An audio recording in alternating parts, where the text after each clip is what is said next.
Assalamualaikum warahmatullahi wabarakatuh. Jumpa lagi bersama saya Muhammad Iqbal Ansori. Di sini mengenai tentang perkuliahan ketiga, di mana kita akan membahas tentang sistem informasi manajemen, tetapi di bagian-bagian terkecilnya yaitu tentang sistem penunjang keputusan. Yuk kita mulai dari apa kira-kira itu tentang sistem penunjang keputusan.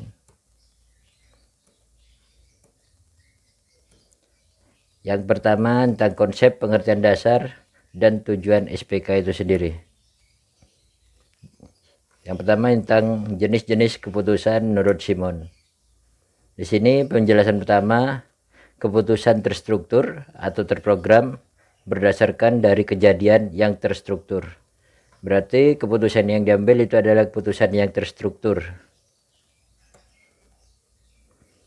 Yang kedua, keputusan tidak terstruktur berasal dari permasalahan atau terjadinya tidak terstruktur. Jadi permasalahan-permasalahan yang tidak terstruktur, yaitu seperti permasalahan-permasalahan yang terjadi di perusahaannya. Nah, struktur juga terjadi di perusahaan juga. Sedangkan konsep SPK sendiri yaitu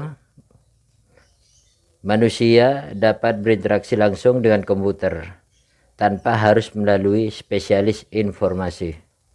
Dalam artian manusia bisa langsung berinteraksi tanpa harus menggunakan tenaga ahli spesialis dalam informasi.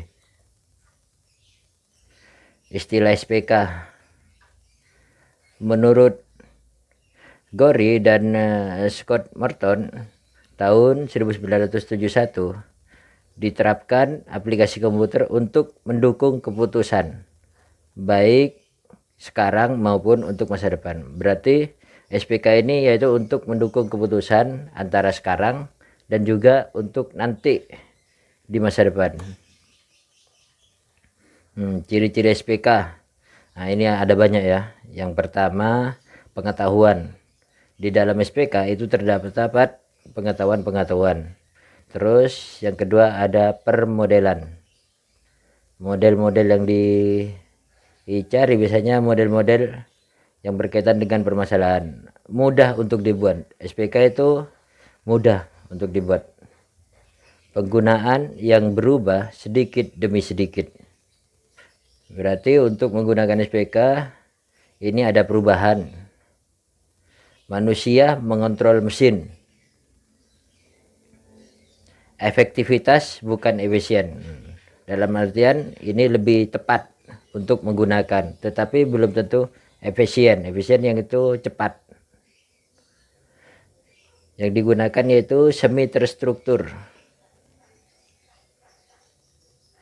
Nah, ini untuk manajer di bagian tingkatan. Jadinya di tiap manajer itu seharusnya sudah ada SPK, sistem pendukung keputusan. Untuk kelompok atau individu, nah, bisa untuk kelompok dan individu itu sendiri, keputusan yang berurutan atau tersendiri. Jadi ini mungkin salah ketik ya, keputusan yang berurutan atau tersendiri, jadinya bisa berurutan atau langsung sendiri. Mendukung intelijen perancangan dan pemilihan. Untuk mendukung sebuah intelijen perancangan dan pemilihan, mendukung berbagai gaya dan proses keputusan. Jadi bersifat proses apa saja bisa diputuskan di sini. Fleksibel dan adaptif. Fleksibel, mudah bergerak. Yang terakhir yaitu mudah digunakan. Nah, ini ciri-ciri SPK itu sendiri.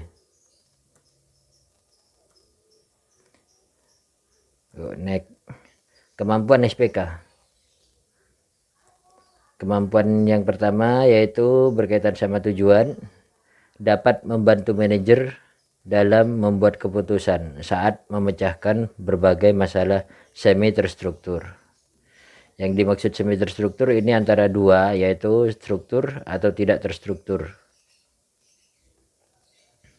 Yaitu membantu manajer, untuk membantu manajer SPK itu. Sedangkan yang kedua, dapat mendukung penilaian yang dilakukan oleh manajer, tidak mencoba menggantikannya. Jadinya pendukung itu sudah paten, yaitu penilaian manajer, dan tidak mencoba menggantikannya. Dapat meningkatkan efektivitas pengambilan keputusan yang dilakukan oleh manajer. Efektif berarti dengan tepat, secara tepat pengambilan keputusan yang manajer lakukan. Struktur permasalahan. Biasanya SPK diarahkan pada area di mana sebagian besar permasalahan berada. Itu yang dimaksud. SPK dapat memecahkan masalah. Jadi di permasalahan tersebut kita bisa pecahkan dengan sistem pendukung keputusan. Yaitu dengan cara apa? Caranya yaitu antara komputer dan manajer bisa diterapkan. SPK terfokus pada permasalahan semi terstruktur. Nah, di sini ada contoh antara solusi komputer sama solusi manajer. SPK itu ada di mana? Yaitu ada di tengah-tengah antara komputer dan manajer. Itu SPK. Jadi hasil dari manajer juga adalah sistem pendukung keputusan.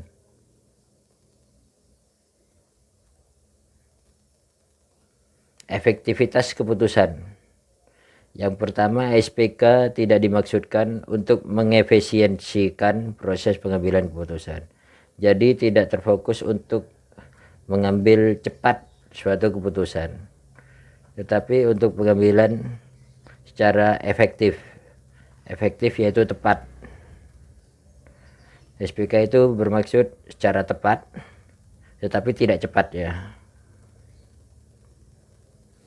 Keputusan akan memberikan kontribusi yang bermanfaat dalam memecahkan masalah. Jadi keputusan yang ada di SPK memberikan kontribusi dan manfaat untuk memecahkan suatu masalah yang ada di dalam kantor atau dalam bisnis. Nah, dari sini kemungkinan ada beberapa bagian penting dari SPK itu sendiri.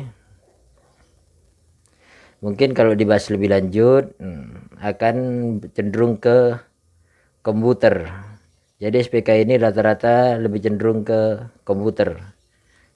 Nah, sedangkan kita berada di jurusan manajemen. Setelah ini akan ada tugas dari saya sendiri untuk mahasiswa, yaitu untuk mencari SPK yang ada di kantor itu sendiri. Oke, mungkin kita bisa diskusikan lagi. Yang belum paham bisa langsung bertanya, bisa melalui komen atau melalui WA group dari tiap mahasiswa. Dan juga waktu ini singkat ya, jadi saya tidak mau berpanjang lebar untuk menjelaskan mengenai SPK lebih lanjut, karena itu cenderung ke informasi, sarjana sistem informasi itu sendiri. Yang penting kalian itu mengenal tentang SIM, sistem informasi manajemen. Oke, pertemuan ketiga ini saya akhiri sampai sini saja. Terima kasih atas waktunya. Jangan lupa di subscribe, komen, dan di like. Assalamualaikum warahmatullahi wabarakatuh.